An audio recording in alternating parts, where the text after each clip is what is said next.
Kamusta po? Narito po ulit ang update natin para sa lagay ng ating panahon. Ngayong umaga po ng June 7, 2024 na kung saan sa ngayon ay patuloy pa rin po na lumalakas ang habagat na umiiral po dito sa ating bansa lalo na po sa kanlurang bahagi habang mayroon naman pong frontal system na nag-i-extend dito po sa northeastern part ng Cagayan at habang may ITCZ po sa silangang bahagi ng Mindanao at may nabuo na po na sirkulasyon at kukumpol ng mga kaulapan within that ITCZ,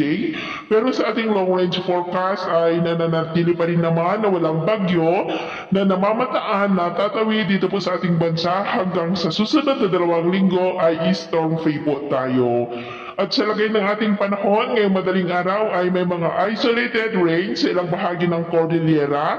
Ilocos Region, Cagayan Valley, ilang bahagi ng Central Luzon, Mimaropa, Calabarzon, Bicol Region, Western Visayas, Eastern Visayas,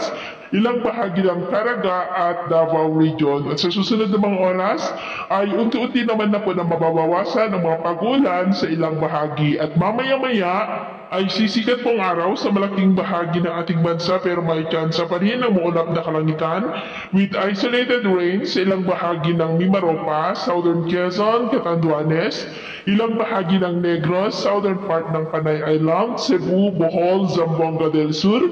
Sorsogon, Sarangani at Mati. At mamayang hapon, mas maraming lugar na pumuli dito sa ating bansa ang makakaranas ng maulap na kalangitan with isolated light to heavy rains, kaya mag-ingat pa rin po tayo sa posibleng banta po ng mga pagbaha at pagguho ng lupa. At sa atin naman pong mga baybayin, wala naman po tayong nakataas na namang gale warning signals, pero iba yung pag-iingat lamang po